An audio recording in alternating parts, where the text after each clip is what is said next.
ជាដំបងនៃវីដេអូនេះខ្ញុំបាទសូមខន្តីអភ័យទោសបងពុកម៉ែបងប្អូនណាដែលមិនជឿថាខ្ញុំបានត្រីស្រែត្រីស្រះឥឡូវពុកម៉ែបងប្អូនដែលចូលចិត្តមើលវីដេអូខ្ញុំប្រកាសជាដឹងថាពិតឬក៏មិនពិតអញ្ចឹងពុកម៉ែបងប្អូន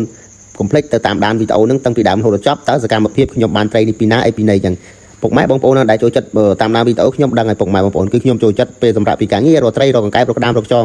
ហើយនេះដែរគឺមិនមែនទៅណាឆ្ងាយទេគឺពុកម៉ែបងប្អូននៅចិត្តផ្ទះខ្ញុំនេះដោយក្បាលវីដេអូអញ្ចឹងពុកម៉ែបងប្អូនហ្នឹងហើយខ្ញុំយកមកប្រោះអីគឺធំណាស់ពុកម៉ែបងប្អូនគឺត្រីស្រះអញ្ចឹងណាហ្នឹងហើយបងប្អូននេះចង់ដឹងពិតប្រាកដពុកម៉ែបងប្អូនអាចទៅតាមដានវីដេអូខ្ញុំ3នាទីនឹងទាំងអស់គ្នាជម្រាបសួរពុកម៉ែបងប្អូនហ្នឹងហើយមុនដំបូងគឺយើងរៀបចំឲ្យពុកម៉ែបងប្អូនមើលពីស្រះទឹកសិនមុននឹងយើងបានត្រីបានអីរួចក្បាលវីដេអូអញ្ចឹងរៀបបន្ទាប់ពីយើងបានឲ្យបងប្អូនមើលស្រះទឹកហើយគឺយើងមើលឃើញអត់ពុកម៉ែបងប្អូនយើងមើលបកាយយើងសិនបកាយនេះដែរគឺដាក់ជារៀងរាល់ថ្ងៃ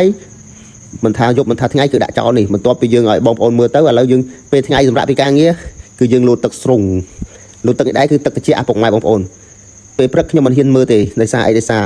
វាត្រជាក់ពេកដល់ពេលថ្ងៃបើថ្ងៃម៉ោង12ថ្ងៃត្រង់គឺខ្ញុំសម្រាប់ពីការងារគឺខ្ញុំនាំពុកម៉ែបងប្អូនទៅមើលលបនៅក្នុងហ្នឹងហើយពុកម៉ែបងប្អូនសម័យមើលបើសិនជាមានពស់មានអីទៅពុកម៉ែបងប្អូនខ្លាចពុកម៉ែបងប្អូនខ្លះអត់ហ៊ានដូចខ្ញុំទេពុកម៉ែបងប្អូនមិននិយាយអួតទេគឺស្រះនេះដែរគឺព្រៃជាប់អីចឹងណាខ្លាចពស់អាពស់កលេកឡាហ្នឹងវាចូលចិត្តតែជាក់នៅក្នុងកផ្លោកចឹងប៉ុន្តែខ្ញុំអត់ខ្លាចទេហើយមានគ្មានអ្នកណាហ៊ានចូលទេក្រៅពីខ្ញុំវែកកផ្លោកនឹងដាក់លបដាក់មងហើយសម្បូរត្រីណាស់ពុកម៉ែបងប្អូនមិនថាតុងមិនថាត្រីពុកម៉ែបងប្អូនមើលតាកផ្លោកទៅដឹងហើយពុកម៉ែបងប្អូនគឺត្រីចូលចិត្តនៅកផ្លោកចឹងទឹកនេះមិនដែររីងទេពុកម៉ែបងប្អូនលេខកកខ្ញុំបាទនេះកន្លែងរាក់ទេពុកម៉ែបងប្អូនហើយហ្នឹងហើយពុកម៉ែបងប្អូនខ្លះក៏គាត់ជឿថាខ្ញុំដាក់ហ្នឹងជារៀងរាល់ថ្ងៃបានជារៀងរាល់ថ្ងៃជួនកាលអត់ជួនកាលបានចឹងថ្ងៃណាបានទៅក៏បានថ្ងៃណាអត់ក៏អត់ទៅអញ្ចឹងថតជាប្រចាំថ្ងៃឲ្យពុកម៉ែបងប្អូនមើលពុកម៉ែបងប្អូនតាំងដានហើយនេះចូលអាធំមួយមេស្រះចឹងណាហើយមិនថាតុងមិនថាត្រីទេពុកម៉ែបងប្អូនគឺធំណាស់ពុកម៉ែបងប្អូនដែលនេះខែប្រាំងណាពុកម៉ែបងប្អូនដល់ខែវស្សាធ្លាក់ភ្លៀងមកទឹកហូរទៅរោងម៉ាស៊ីនខ្ញុំគឺវាហូរបាច់ហើយគឺអាចមានត្រីឡើង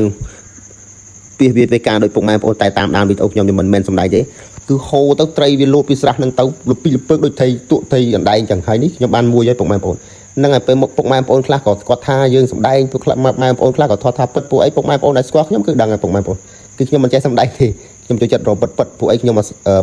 រឿងមងរឿងលោបនេះពុកម៉ែបងប្អូនខ្លះក៏ចេះដាក់ពុកម៉ែបងប្អូនខ្លះក៏មិនចេះដាក់អញ្ចឹងពុកម៉ែបងប្អូនណាចេះដាក់គឺដឹងហើយពុកម៉ែបងប្អូនសម័យមើលគុំបីតែទឹកជំរឿទឹកកន្លែងខ្ញុំដាក់ខាងនេះពុកកម្រើហ្នឹងហើយទៅរួមទៅកណ្ដាលទៀតពុកម៉ែបងប្អូនហើយក៏ផ្លោកលឹងសបោត្រីឬក៏មិនសបោត្រីពុកម៉ែបងប្អូនគិតមើលខ្លួនឯងទៅហើយនេះបានមេបឹងមួយផងធ្លាក់ផងអីតិចធំណាស់ពុកម៉ែបងប្អូនដែលតាមដានវីដេអូខ្ញុំពាក់មុនគឺតុងគ្រាន់តែធំដោយសារកផ្លោកខ្លាំងណាស់ពុកម៉ែបងប្អូនកផ្លោកច្រើននោះកផ្លោកច្រើនដូចខ្ញុំអាចថាយ៉ាងអ្នកហ៊ានបានហ៊ានចូលស្រះនេះបើអ្នកមិនហ៊ានទេអត់ប៉ុន្តែស្រះនេះគាត់មិនឲ្យបូមទេពុកម៉ែបងប្អូនគាត់ទុកទឹកស្រោចដំណាំស្រោចអីចឹងបើបានបូមទៀតមិននឹងអយ៉ាងណាទេពុកម៉ែបងប្អូនអើយត្រីធំណាស់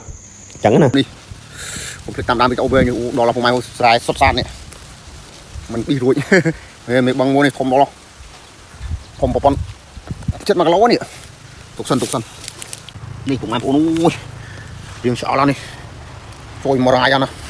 ធំដល់បានរួចទៅពេលទៀតហ្នឹងហើយពុកម៉ែបងប្អូនឃើញអត់ពុកម៉ែបងប្អូនសកម្មភាពពីដើមរហូតដល់ចប់អញ្ចឹងបានពុកម៉ែបងប្អូនខ្លះក៏ជឿពុកម៉ែបងប្អូនខ្លះក៏អត់ជឿពុកម៉ែបងប្អូនដែលតាមដាន page ខ្ញុំគឺដឹងខ្ញុំចូលចិត្តរកត្រីណាស់ហ្នឹងហើយពុកម៉ែបងប្អូនវីដេអូហ្នឹងមានតែប៉ុណ្្នឹងទេសូមជូនពរពុកម៉ែបងប្អូនរកទទួលទៀតមានបានតែណាមនេះជួបតែក្តីសុខក្តីចម្រើនបើពុកម៉ែបងប្អូនគិតថាមានផលប្រយោជន៍ពុកម៉ែបងប្អូនជួយ like ជួយ share ម្នាក់មួយផងសូមអរគុណសូមជម្រាបលាជួបគ្នានៅវីដេអូក្រោយៗ